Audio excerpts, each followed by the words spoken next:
मिला टाइम्स में आपका स्वागत है। मैं असरार अहमद। उत्तर प्रदेश के लखीमपुर खीरी में किसानों के साथ कल जो घटना हुई उसको पूरे देश ने देखा।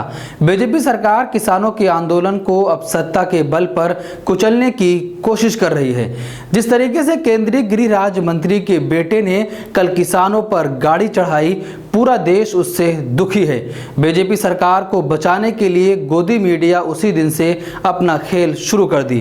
टीवी चैनलों पर बैठे दंगाई पत्रकारों ने इस पूरी घटना की जिम्मेदारी किसानों के सर फोड़ना शुरू कर दिया।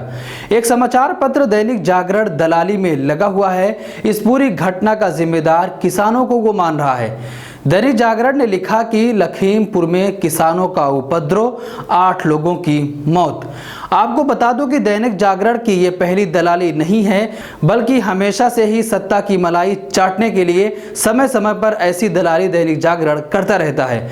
जब हाथरस गैंग रेप हुआ था तब भी दैनिक जागरण ने लिखा था कि युवती की मां और उसके भाई ने उसकी हत्या की है। इससे पहले भी जब कठुआ में रेप का मामला हुआ था तब भी दलाल दैनिक जागरण ने रेप से इनकार कर दिया था, कहा था कि रेप ही नहीं हुआ था। लखीमपुर के मामले में दैनिक जागरण की गलत रिपोर्टिंग से देश के लोग नाराज हैं और दैनिक जागरण समाचार पत्र को आग के हवाले कर रहे हैं। कई जगह से ऐसी तस्वीरें सोशल मीडिया पर आई हैं। अगर दैनिक जागरण ही की मान ले तो फिर केंद्रीय गृह मंत्री और उनके बेटे के खिलाफ 302 का मुकदमा क्यों दर्ज हो गया?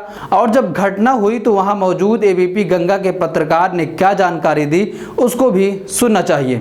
दर्ज कर लिया गया है।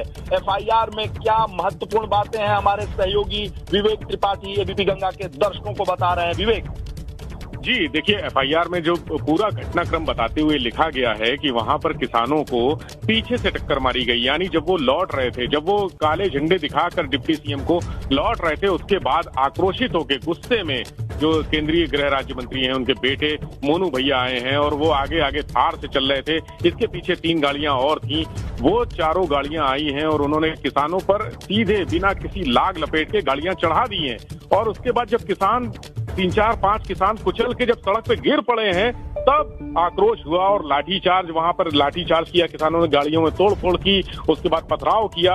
और इस पथराव से बचने के लिए मोनू भैया ने अपनी पिस्टल से फायरिंग की, कई फायर किए, जिसमें से एक गोली, ये बताया जा रहा है कि वहां पर मौके पर कुछ किसानों ने मोनू मिश्रा को पकड़ लिया था, पीछे से पकड़ लिया था और उन्होंने अपनी पिस्टल से गोली चलाई, जो एक किसान गुरुदर्शन जिसका नाम बताया जा रहा है उसके सर पे लगी है और वो तुरंत उसकी मौके पर मौत हो गई। इसके बाद आक्रोश वहां पर भड़क उठा और लोगों ने गाड़ियों में आग लगा दी, तोड़फोड़ की है।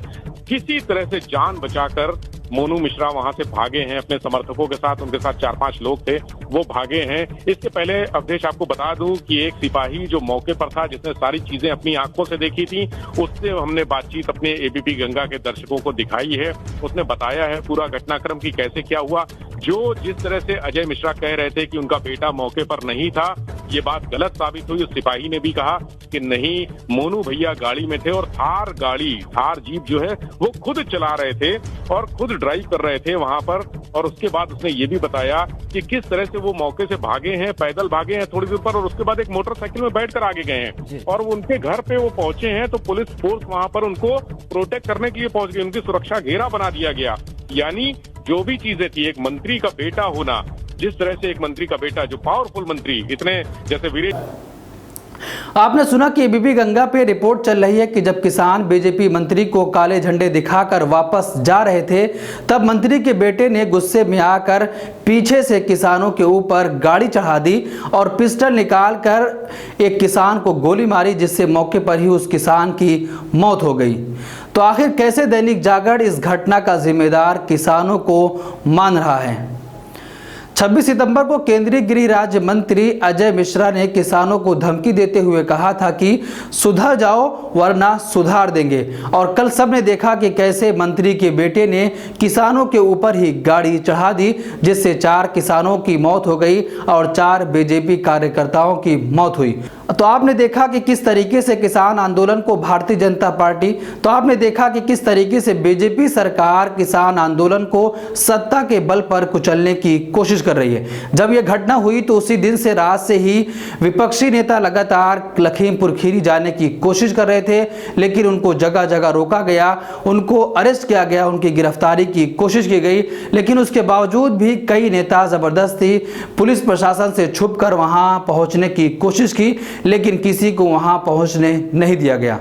जब विपक्षी पार्टियां जाना चाहती हैं उनसे मिलने परिवार वालों से, तो सरकार उनको जाने नहीं देना चाहती। लेकिन बीजेपी का मंत्री और बीजेपी का बेटा अभी भी खुलेआम बाहर घूम रहे हैं। उन पर खुले तौर पर यह आरोप लग रहा है और किसान भी कह रहे हैं और रिपोर्टिंग भी हो रही है कि बीजेपी के मंत्री के बेटे ने ही गाड़ी चढ़ाई है, लेकिन अभी तक उसको गिरफ्तार क्यों नहीं किया गया। तो आखिर ये सवाल है कि विपक्षी नेताओं को तो आप अरेस्ट कर रहे हो, गिरफ्तार कर रहे हो, हाउस अरेस्ट किसी को कर दिया जा रहा है तो किसी को गेस्ट हाउस में रोका गया है, तो फिर इन नेताओं को गिरफ्तार क्यों नहीं किया जा रहा। मिलत टाइम्स को आपकी जरूरत है, हमारी आप माली मदद करें। हर महीने सिर्फ 100 रुपये और 1 साल के लिए एक साथ सिर्फ 1000 रुपये। रकम भेजने के लिए यहाँ दिए गए फोन पे, गूगल पे और पेटीएम नंबर का इस्तेमाल कर सकते हैं।